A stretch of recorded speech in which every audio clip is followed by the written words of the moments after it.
Hi, today in this video we are about to discuss the Rosenman reduction.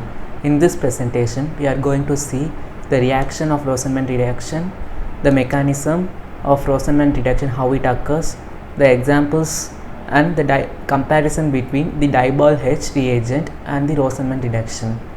For better understanding, please don't skip this video and watch till the end.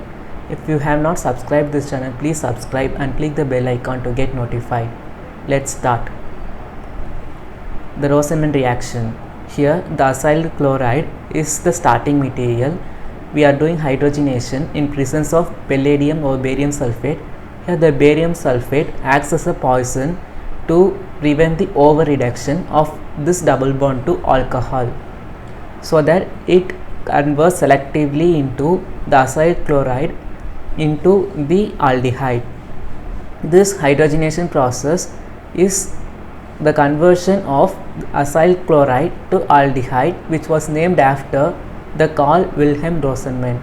Here the R group, which is alkyl group, is more stable or reactive than the aryl group. Let's see the mechanism. Here the acyl chloride, which is the reactant, is hydrogenated using the palladium poison barium sulfate to prevent over reduction. In this, the palladium will attach over here, forming this compound. After the reductive elimination, the aldehyde, which is the desired product of this reaction, is obtained. Here the palladium barium sulfate, which acts as a poison, less strongly it is attached to the palladium carbon, this palladium carbon. Then the product can leave the catalyst more readily. The product will leave the catalyst more readily to prevent the over reduction of this ketone to alcohol. Let's see some examples. This is the example. You see, this is the acyl chloride. We are doing hydrogenation in presence of palladium over barium sulfate. The quinoline and petroleum ether also added to form the aldehyde, which is the product of the Rosenman reduction, which converts the acyl chloride to aldehyde. Let's see this example. This is salicylic acid. We are converting this salicylic acid into salicyl aldehyde in X or Y. Here the X represents the thionyl chloride, which is SOCl2, followed by the Rosenman reduction. The catalyst which is used for Rosenman reduction is palladium over barium sulfate, the poison barium sulfate, and Y is the Diebol H. We can use both the reagent for the conversion of this salicylic acid into salicyl aldehyde. This is the structure of Diebol H, and the Diebol H has some challenges. The very low temperature is required to conduct the reaction using the Diebol H. The yield also very less, and it's also not the well reported reaction. So the X, which is thionyl chloride followed by Rosenman reduction, is most common, which can be converted to this salicylic acid into salicyl aldehyde. The reagent is less available to convert the which is acid to aldehyde. If that reagent is available, it will reduce this double bond to alcohol. So the Rosenman reduction will act as a poison.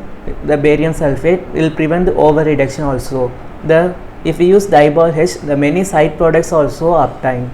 So the Rosenman reduction will selectively convert the acyl chloride into the aldehyde rather than the Diebol H. Let's see the mechanism of this reaction. This is the salicylic acid. We are doing adding thionyl chloride. The acyl chloride is obtained here. This OH is replaced by Cl. After that, we are adding palladium over barium sulfate. The hydrogenation reaction happens. The salicyl aldehyde, which is the product of this reaction, is obtained. Let's see the mechanism. The first step is the oxidative addition. Here the palladium will attach over here, forming this compound. Here the ligand, which is sulfate, usually will attach to the palladium. After that, hydrogen will exchange with ligand. Here the ligand is replaced with hydrogen. After the reductive elimination, the salicyl aldehyde is obtained, and the palladium will convert from +2 oxidation state. Here the palladium will be in +2 oxidation state. It will be converted into 0 oxidation state, leaving the HCl. This is 0 oxidation state. Thank you for watching this video. If you like this video, please like it, share it to your friends and family, and don't forget to subscribe.